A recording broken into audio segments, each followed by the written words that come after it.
So welcome back everyone, welcome to civil centric.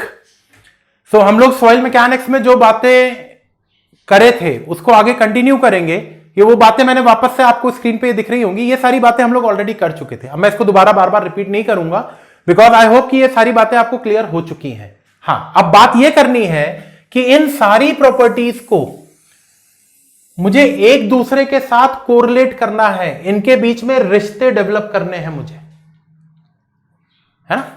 वो कैसे करेंगे वो देखते हैं जरा।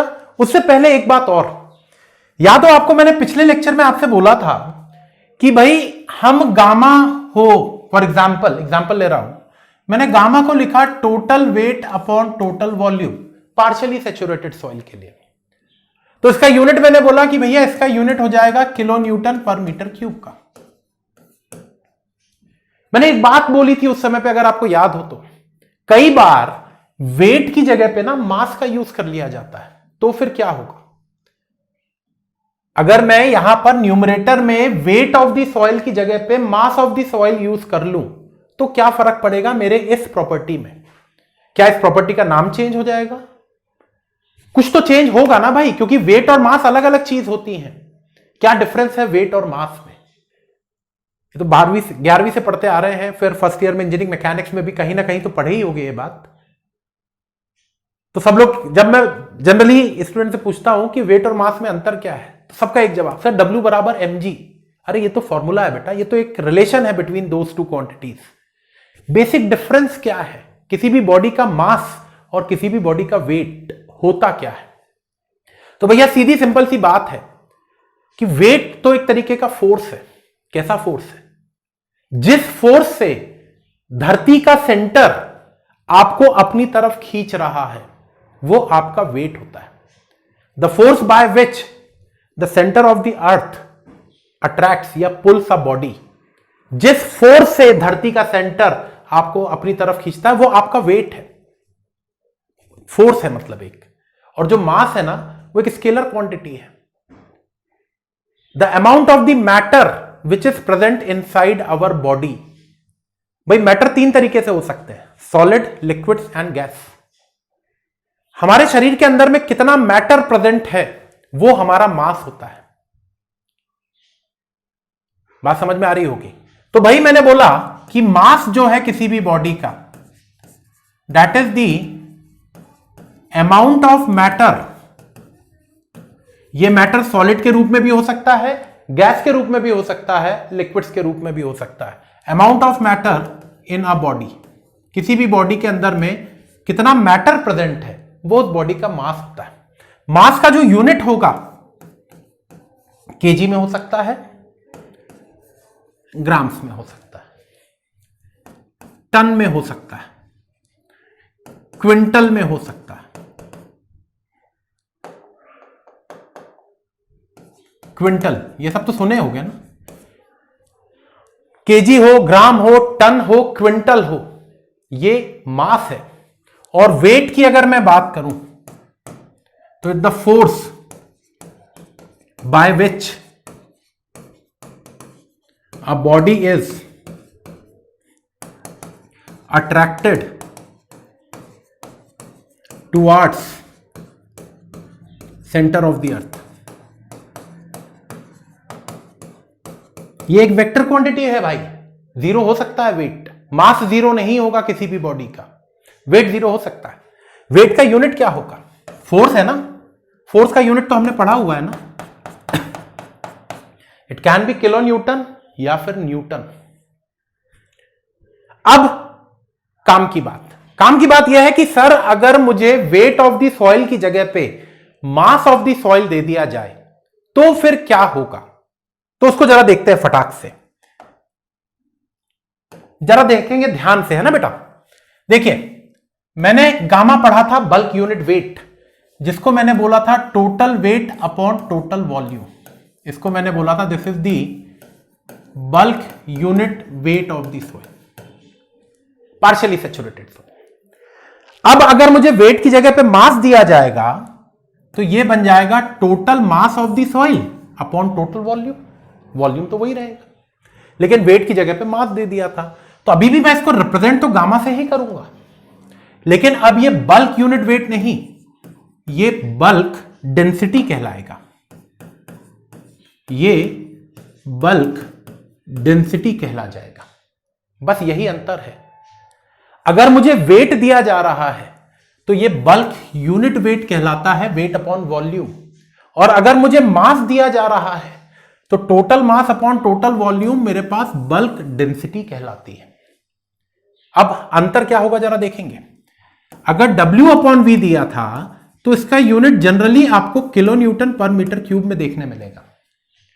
और अगर बल्क डेंसिटी दिया जाए, भाई बल्क यूनिट वेट दिया गया था तो kilo newton per metre cube, और अगर बल्क डेंसिटी दिया जा रहा है तो भैया मास की यूनिट क्या, केजी पर मीटर क्यूब या फिर ग्राम पर सेंटीमीटर क्यूब। ये तो मैंने सिर्फ एक एग्जांपल दिया आपको बल्क यूनिट वेट का।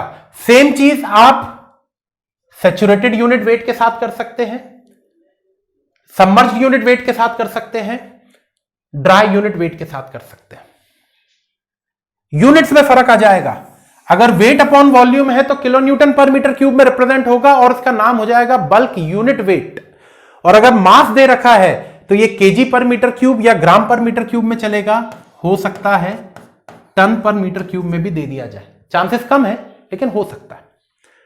तो ये बल्क डेंसिटी कहलाएगा। क्विंटल पर मीटर क्यूब भी हो सकता है, लेकिन क्विंटल बहुत ज्यादा यूज में आने वाली यूनिट नहीं है। ये बात तो क्लियर हो गई। इसी तरीके से भैया सैचुरेटेड यूनिट वेट के लिए भी हो सकता था। जैसे हमने सैचुरेटेड यूनिट वेट क्या पढ़ा, total weight upon total volume of a fully saturated soil, और इसको मैंने बोला था क्या, सैचुरेटेड यूनिट वेट। अब मान लीजिए वेट की जगह पे मास दिया जाएगा, तो लिखेंगे तो हम इसको गामा सेट से ही, लेकिन ये हो जाएगा total weight upon total volume, total mass upon total volume of a fully saturated soil, और ये कहलाएगा सैचुरेटेड डेंसिटी। आई होप कि ये कंफ्यूजन दूर हो जाएगा अब आपका। ये कंफ्यूजन आई थिंक कि अब दूर हो चुका होगा। ये बात क्लियर। इसी तरीके से ड्राई यूनिट वेट के लिए भी कर सकते हैं। वो WS अपॉन V होता है, यहां पर MS अपॉन V हो जाएगा, mass of the solids upon total volume. ये बात तो क्लियर हो गई मेरे ख्याल से। The difference between unit weight and density, ये क्लियर हो जाना चाहिए। ठीक, अब एक और चीज मैंने आपको बताई थी, जरा याद करें। वो बात ये थी कि मैंने गामा W नाम का एक टर्म यूज किया था। गामा W को मैंने बोला था यूनिट वेट ऑफ वाटर, जिसकी वैल्यू मैंने आपसे बोली थी that is 9.81 kilo newton per metre cube. ये बहुत छोटी छोटी चीजें हैं बेटा, जिसका कंफ्यूजन बहुत बार दिमाग में, स्टूडेंट्स के दिमाग में रहता है। मैं ये नहीं बोल रहा हूं कि सबके दिमाग में ये कंफ्यूजन होगा, लेकिन अगर किसी एक के भी दिमाग में ये कंफ्यूजन है तो प्लीज उसको दूर कर लीजिएगा। तो gamma W is the unit weight of the water, जिसको मैं 9.81 kilo newton per metre cube की वैल्यू देता हूं, स्टैंडर्ड वैल्यू है। कई बार आपके दिमाग में आएगा कि सर कई बार तो ना क्वेश्चन में 9.81 की जगह पे 1 ले लेता है, और कई बार तो सर 1 भी क्या 1000 ले लेता है। तो ये अंतर क्यों, ये 9.81 कब लेना है, 1 कब लेना है, 1000 कब लेना है? तो बहुत सिंपल सी बात है बेटा। ये गामा W एक्चुअल में होगा क्या? अगर आपको गामा का मतलब पता है तो क्या मैं गामा W का मतलब ये बोल सकता हूं, wait of the water upon volume of the water. भाई वेट और वॉल्यूम का ही तो रेशो होता है ना गामा। तो अगर मैं unit weight of the water की बात कर रहा हूं तो ये weight of the water upon volume of the water ही तो होगा, है ना।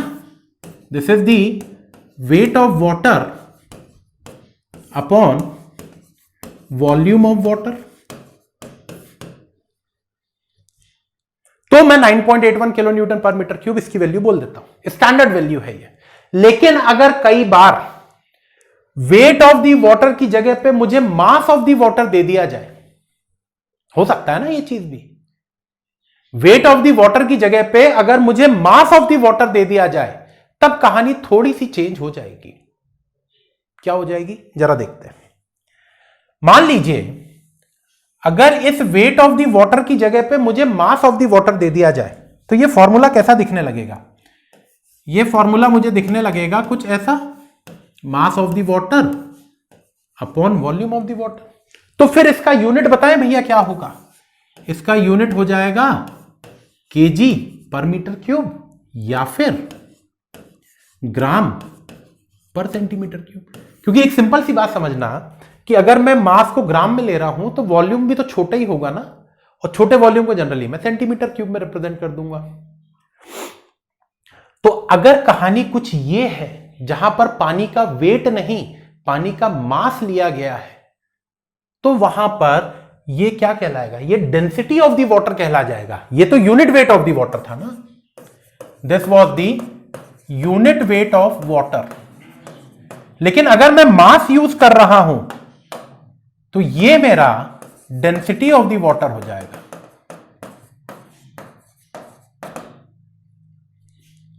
क्लियर बात? ये बहुत छोटी छोटी बातें बेटा, और आई होप कि मैक्सिमम आप में से मैक्सिमम लोगों को ये डिफरेंस क्लियर होंगे। लेकिन अगर जो भी ये वीडियो देख रहा हूं उनमें से अगर कोई भी एक स्टूडेंट है जिसको ये बात नहीं क्लियर थी, तो मेरा ये समझाना उसी के लिए है। जिनको पता है वो ये वाला चीज आगे स्किप कर देंगे, ऐसा कोई दिक्कत नहीं है। इसको स्किप भी कर सकते हैं आप इस वाले पार्ट को, जिनको ये डिफरेंसेस पता है। और जिनको नहीं पता है वो एक बार देख लें इन सब बातों को, तो आगे में कभी भी कंफ्यूजन नहीं होगा आपको। खैर, ये बात भी समझ में आई। अब जरा एक और फाइनल बात देखें। अगर मैं वेट कंसीडर कर रहा हूं तो मैंने इस वैल्यू को 9.81 kilo newton per metre cube ले रखा था। अगर मैं पानी की डेंसिटी की बात कर रहा हूं, यूनिट वेट की बात कर रहा हूं तो 9.81। अगर पानी की डेंसिटी की बात कर रहा हूं तो mass of the water upon volume of the water लूंगा। तो इसकी वैल्यू मेरे भाई हो सकती है 1000 kg पर मीटर क्यूब या फिर 1 ग्राम पर सेंटीमीटर क्यूब। ये अंतर होता है बस। तो आपको सवाल में ध्यान से देखना है कि क्वेश्चन में मास दे रखा है कि वेट दे रखा है। अगर क्वेश्चन में किलो न्यूटन वगैरह नाम की कुछ चीजें दे रखी हैं तो गामा डब्ल्यू को 9.81 ले लेना। अगर क्वेश्चन में केजी जैसी कोई चीज दे रखी है तो गामा डब्ल्यू की वैल्यू 1000 ले लेना। अगर क्वेश्चन में ग्राम दे रखा है तो गामा डब्ल्यू की वैल्यू 1 ले लेना। यह डिफरेंस होता है बस। अभी मेरे ख्याल से सभी को क्लियर हो गई होंगी ये बातें कि कब 9.81 लेना है, कब 1000 लेना है और कब 1 लेना है। ये 1 है ना?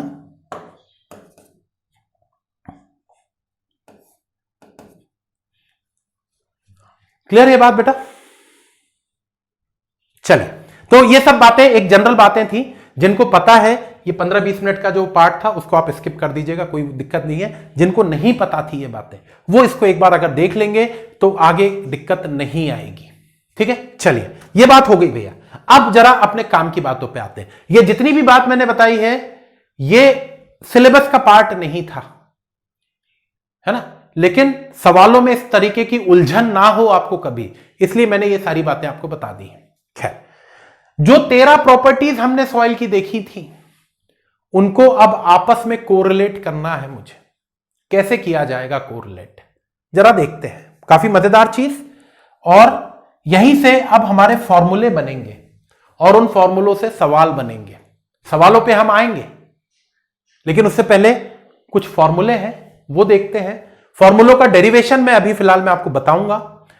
गेट की तैयारी अगर आप कर रहे हैं तो फॉर्मूले के डेरिवेशन को याद रखने की जरूरत नहीं है आपको। यह बात मैं पहले से ही क्लियर कर दे रहा हूं कि जो डेरिवेशन वाला पार्ट मैं आपको अभी बताने जा रहा हूं वो डेरिवेशन आपके गेट के पॉइंट ऑफ व्यू से इंपॉर्टेंट नहीं है, क्योंकि गेट में डेरिवेशन नहीं पूछेगा। लेकिन कंसेप्ट को डेवलप करने के लिए, चीजों को समझने के लिए यह डेरिवेशन इंपॉर्टेंट हो सकता है। इसलिए मैं आपको डेरिवेशन बता रहा हूं। अगर आप नहीं चाहें डेरिवेशन वाला पार्ट समझना या याद रखना तो जरूरी नहीं है। मैं पहले से ही बता दे रहा हूं कि डेरिवेशन आपसे नहीं पूछा जाएगा, लेकिन उस डेरिवेशन को करने के बाद जो फॉर्मूला आएगा यहां पे, वो फॉर्मूले से सवाल जरूर पूछे जाएंगे। तो at the end of the day आपको फॉर्मूला तो याद रखना ही रखना है। उस फॉर्मूले का डेरिवेशन आपके ऊपर छोड़ रहा हूं मैं, याद रखना चाहें तो रखेंगे, नहीं रखना चाहें तो उसका भी कोई लोड नहीं है। चलिए शुरुआत करते हैं और पहला रिलेशनशिप देखते हैं। सीधा सिंपल सा छोटू सा रिलेशनशिप मैं देखना चाह रहा हूं, रिलेशनशिप बिटवीन, ये रिलेशनशिप लिखा और ये बिटवीन है, relationship between void ratio E and porosity N। E और N के बीच में मैं कोई रिलेशन ढूंढना चाह रहा हूं, कोई रिश्ता ढूंढना चाह रहा हूं। क्यों? क्योंकि अगर मुझे सवाल में E की वैल्यू दे दी जाए और कोई मुझसे पोरोसिटी की वैल्यू निकालने को पूछे तो मेरे पास इन दोनों के बीच में कोई रिलेशनशिप होना चाहिए, सो दैट उस रिलेशन को यूज करके मैं E से N निकाल लूं या N से E निकाल लूं। यह मेरा मेन मोटिव है। तो जरा देखते हैं क्या हो सकता है इनके बीच का रिलेशन। डेरिवेशन करा रहा हूं मैं, लेकिन फिर से बोल रहा हूं कि डेरिवेशन इज नॉट इंपॉर्टेंट। अगर आप गेट की तैयारी कर रहे हैं तो डेरिवेशन याद रखना नहीं रखना टोटली आपके हाथ में है। कंसेप्ट डेवलपमेंट के लिए हो सकता है ये डेरिवेशन आपको कभी इन फ्यूचर यूज में आए, लेकिन अगर सिंपल न्यूमेरिकल सॉल्व करना है तो डेरिवेशन उतना इंपॉर्टेंट नहीं है। खैर देखते हैं जरा। E और N को बीच में मुझे रिश्ता ढूंढना था। E का मतलब मुझे पता है, वो होता है volume of the voids upon volume of the solids, ये तो पता है हमको। और पोरोसिटी होता है volume of the voids upon total volume, ये भी पता है, बहुत बार पढ़ चुके हैं। मुझे इन दोनों को आपस में कोरिलेट करना है, तो क्यों ना मैं एक काम करूं, मैं काम करता हूं, मैं E और N को आपस में डिवाइड कर देता हूं। मैं E और N को आपस में डिवाइड कर देता हूं। देखते कुछ, भाई मैथ्स है, मैथ्स में प्लस माइनस डिवाइड मल्टीप्लाई ये चार चीज ऐसी है जिसको मैं कभी भी कैसे भी परफॉर्म कर सकता हूं। तो मैं काम करता हूं, E और N को डिवाइड कर देता हूं। ये कर दिया मैंने। तो मैंने बोला भैया E होता था VV अपॉन VS, इसको मैंने डिवाइड कर दिया है VV अपॉन V के साथ। यही तो किया ना मैंने। इस डिवाइड की जगह पे अगर मुझे मल्टीप्लाई करना है तो पांचवी या छठी में ऐसा पढ़ा करते थे कि इसको उल्टा कर देंगे, कर देते हैं। तो ये बन जाएगा VV upon VS into V upon VV। इससे फायदा यह मिला कि VV से VV कैंसिल हो गया। यही तो फायदा चाहिए था मुझे। मैथ्स का यही तो फायदा होता है कि मैं कुछ भी करके प्लस माइनस करके चीजों को काट पीट सकता हूं। काट दिया मैंने, तो मुझे यहां से मिला E by N is equal to V upon VS। कोई दिक्कत नहीं, यह अभी खत्म नहीं हुआ रिलेशन, लेकिन यहां तक आई होप कि ये बातें तो क्लियर हो गई होंगी। वापस से रिपीट कर रहा हूं, डेरिवेशन याद रखना नहीं रखना आपके ऊपर में है। नहीं रखेंगे तो नुकसान नहीं है कुछ, लेकिन अगर रखेंगे याद तो फायदा तो जरूर मिलेगा। नहीं रखने से नुकसान नहीं होगा, ये मेरी गारंटी है। तो ये मिल गया मुझे, ठीक है, लेकिन सर इससे क्या फायदा मिलेगा? इससे क्या ही कर दिया आपने, क्या निकाल दिया ऐसा? तो इससे निकालते हैं ना अभी आगे अपन कुछ, जरा ध्यान से देखेंगे। अब क्या मैं total volume of the soil को VV प्लस VS लिख सकता हूं? सोचिए, ये वो बातें हैं जो आज से पहले हम पढ़ चुके हैं और कई बार मैंने आपको रिपीट कराई हैं ये बातें, ये पता है आपको। तो क्या मैं यहां से इस V की जगह पे VV प्लस VS लिख दूं? कोई दिक्कत होगा? नहीं होगा दिक्कत, लिख देते हैं।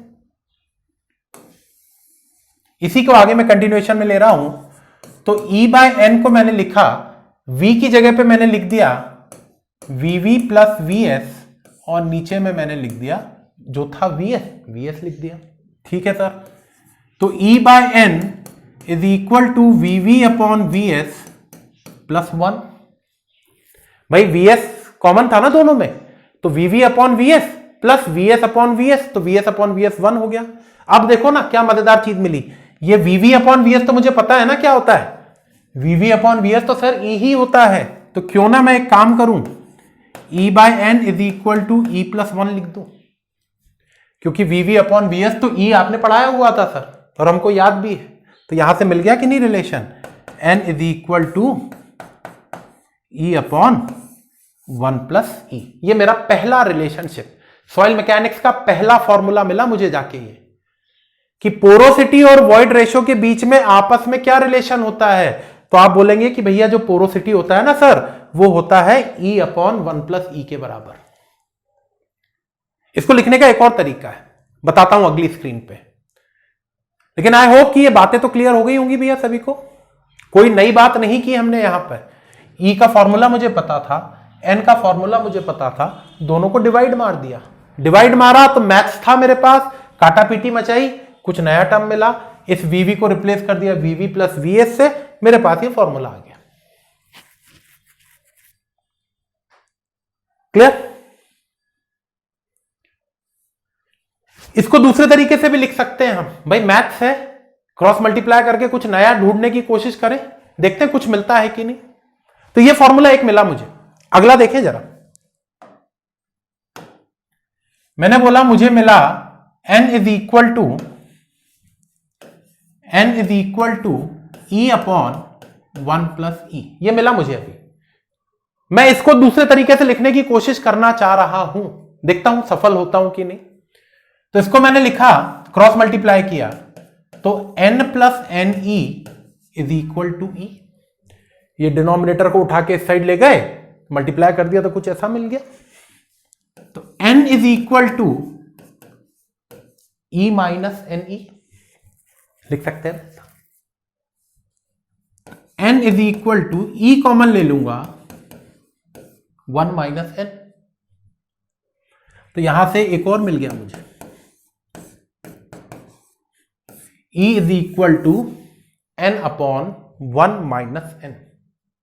यह भी लिखने का एक तरीका है, चाहे ये याद रखें चाहे ये याद रखें, ये दोनों चीजें सेम है, लिखने का फर्क है। गेट में कई बार एक एक नंबर में इसके न्यूमेरिकल्स पूछ लिए,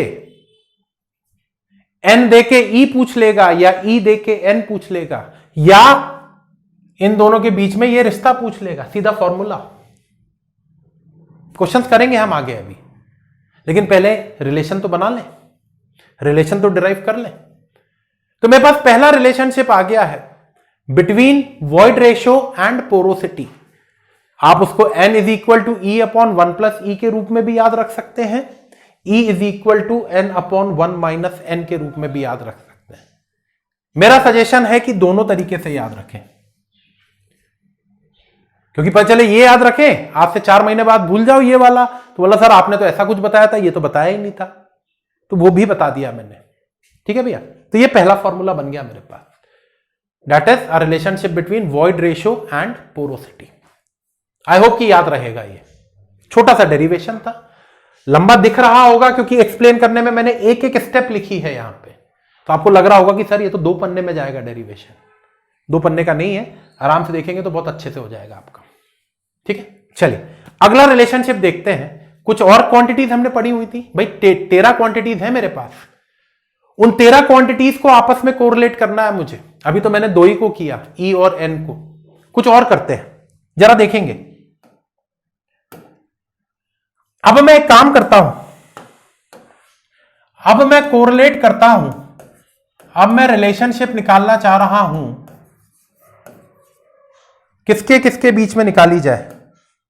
मैं निकालता हूं, चलिए वॉइड रेशो बोले तो E, water content W, degree of saturation S और specific gravity of the soil solids G। इन 4 के बीच में मैं कोरिलेशन निकालना चाहता हूं। बहुत इंपॉर्टेंट रिलेशनशिप आएगा, बहुत जगह पे न्यूमेरिकल में आपको यूज में आएगा ये रिलेशनशिप। तो मैं निकालना चाह रहा हूं, ये इंडिविजुअल क्वांटिटीज का मतलब आपको पता है, E का मतलब होता है वॉइड रेशो, उसका फॉर्मूला पता है, वाटर कंटेंट का मतलब मुझे पता है, स्पेसिफिक ग्रेविटी का मतलब मुझे पता है, और डिग्री ऑफ सेचुरेशन का मतलब मुझे पता है। क्या क्या है लिखना जरूरी है मेरे लिए। E, volume of the voids upon volume of the solids. W, water content क्या होता है भैया? Wait of the water upon weight of the solids. Specific degree of saturation क्या होता है? वॉइड्स में कितना पानी था, तो इतना पानी था वॉइड्स में। स्पेसिफिक ग्रेविटी क्या होता है भैया? Gamma S upon gamma W. चार के इंडिविजुअल फॉर्मूले तो मुझे पता है, इन चारों को मुझे आपस में जोड़ना है, इनके बीच में रिश्ता निकालना है, रिलेशनशिप निकालना है। तो कैसे निकाला जाए भाई? फॉर्मूले पता है ना individual, plus minus divide multiply, ये चार टूल तो हमारे पास मैथ्स में रहते ही रहते हैं। मैं इंटीग्रेशन डिफरेंशिएशन जैसी कठिन चीज की तो बात ही नहीं कर रहा हूं आपके साथ। प्लस माइनस डिवाइड मल्टीप्लाई, ये चार चीज, इन चार चीज को मैं हथियार के रूप में यूज करके इन चार के बीच में कोरिलेशन निकालता हूं। एक काम करते हैं, चलिए यहां पे मैं W और G को आपस में मल्टीप्लाई कर देता हूं, देखते हैं कुछ नया आएगा। नहीं आएगा तो कुछ सीखने मिल जाएगा।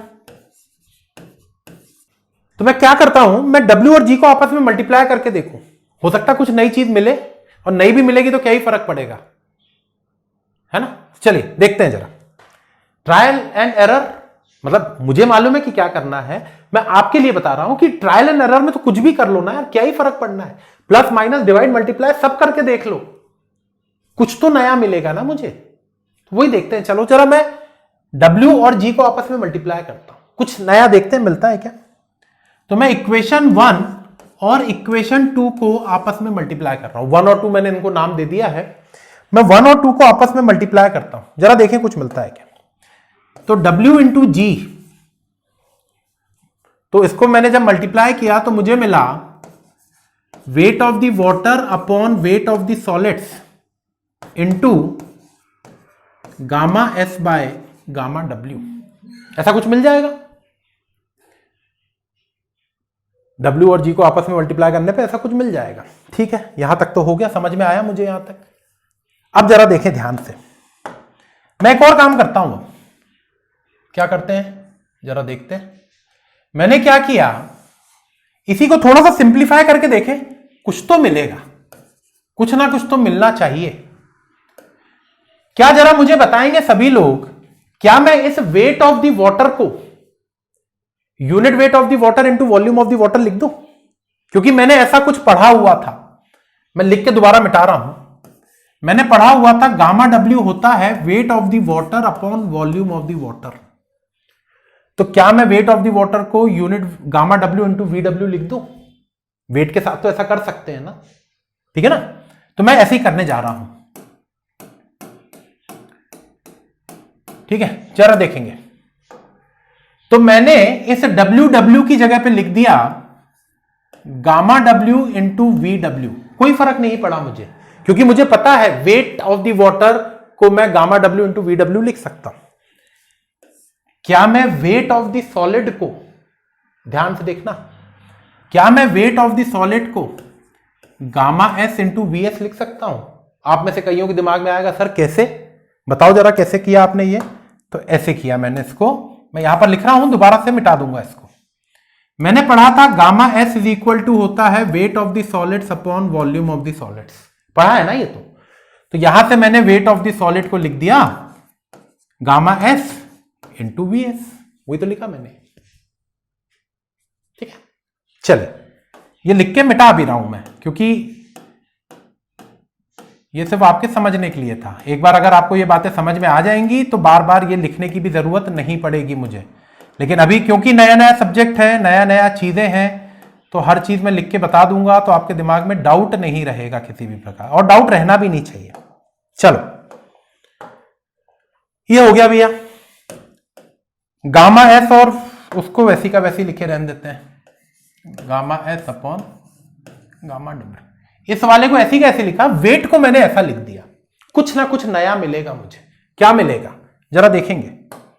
कुछ काटा पीटी हो रही है शायद, गामा एस से गामा एस कैंसिल हो जाएगा, गामा डब्ल्यू से गामा डब्ल्यू कैंसिल हो जाएगा, है ना? तो इससे कुछ फायदा तो मिलेगा मुझे। क्या मिलेगा जरा देखते हैं भाई। W G is equal to volume of the water upon volume of the solids, ऐसा मिल गया कुछ मुझे। ठीक है, अब एक और काम, मैथ्स में एक बहुत अच्छी चीज है कि अगर आप अपनी इक्वेशन को डिवाइड और मल्टीप्लाई एक ही क्वांटिटी से कर दो तो ओवरऑल वैल्यू में कोई फर्क नहीं आता है। तो मैं वही काम करने वाला हूं यहां पे, जरा ध्यान से देखेंगे सभी लोग।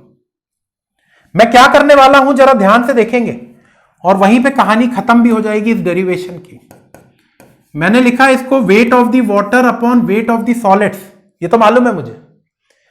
मैंने इस क्वांटिटी को VV से डिवाइड और मल्टीप्लाई कर दिया। मेरी इक्वेशन में कोई भी चेंज नहीं आया, क्योंकि सेम क्वांटिटी से डिवाइड मल्टीप्लाई करने से मेरी वैल्यू पे कोई फर्क नहीं पड़ता है। ऐसा पढ़ा करते थे मैथ्स में, और अब यूज कर रहे हैं उसी चीज को। लेकिन ऐसा करने से मुझे फायदा बड़ा मिल गया। क्या फायदा मिला? जरा देखो, याद करो वो पुरानी बातें। क्या मैं इसको थोड़ा सा रीअरेंज कर दूं और इसको ऐसा लिख दूं तो कोई फर्क है क्या? बताओ भैया। इस VV को इसके साथ लिख दिया और इसको यहां पे कर दिया, तो इससे फायदा क्या मिला मुझे? ये दो टर्म्स तो ऐसा लग रहा है जाने पहचाने हैं। ये VV अपॉन VS तो मुझे लग रहा है कि सर ये तो E होता है, और VW अपॉन VV सर आपने बताया था ये तो डिग्री ऑफ सेचुरेशन होता है। आई बात समझ में? तो क्या मैं इस क्वांटिटी को, जो कि WG के बराबर थी, तो क्या मैं इस क्वांटिटी को WG इज इक्वल टू इसकी जगह पे लिख दिया E और इसकी जगह पे लिख दिया S। ये आ गया मेरे पास एक नया रिश्ता, एक नया relationship between water content, specific gravity, void ratio and degree of saturation. Derivation हो सकता है आपको लगे कि लंबा है सर, क्यों बता रहे हो इतना ज्यादा? सीधा फॉर्मूला बताओ ना और क्वेश्चन कराओ, करना वही है हमको। लेकिन इन सब डेरिवेशन के करने से मालूम है एक चीज फायदा होगी आपको, कि आपका जो सब्जेक्ट का बैकग्राउंड है, जो सब्जेक्ट का कंसेप्चुअल बैकग्राउंड है, वो कहीं ना कहीं क्लियर होगा, वो कहीं ना कहीं आपको क्लियर होगा। तो इसलिए मैं आपको ये सारे डेरिवेशंस रह रह के बता रहा हूं। एग्जाम के पॉइंट ऑफ व्यू से कोई जरूरी नहीं है ये डेरिवेशन आपको याद रखना, नहीं याद रखेंगे तो कोई नुकसान नहीं होगा गेट में, लेकिन सब्जेक्ट में फायदा जरूर होगा आपको, आपका पर्सनल फायदा है इसमें, आपको सब्जेक्ट की अंडरस्टैंडिंग और ज्यादा अच्छी हो जाएगी, इसीलिए बता रहा हूं। तो ये एक नया फॉर्मूला मिल गया, that is WG is equal to E into S। दो रिलेशनशिप हमने ढूंढ लिए, एक निकाला वॉइड रेशियो और पोरोसिटी का, और एक निकाल लिया इनके बीच का relationship. This is again a very important relationship. पूरी सॉइल मैकेनिक्स में यह रिलेशनशिप आपका पीछा नहीं छोड़ेगा, बार बार जगह जगह पर यह रिलेशनशिप यूज में आएगा। कहां पर आएगा, कैसे आएगा, कब आएगा, समय आने पे आपको पता चल जाएगा। क्लियर? चलिए, दो डेरिवेशंस हो गए, दो रिलेशनशिप मिल गए। कुछ और देखते हैं, और कुछ रिलेशनशिप ढूंढने की कोशिश करते हैं।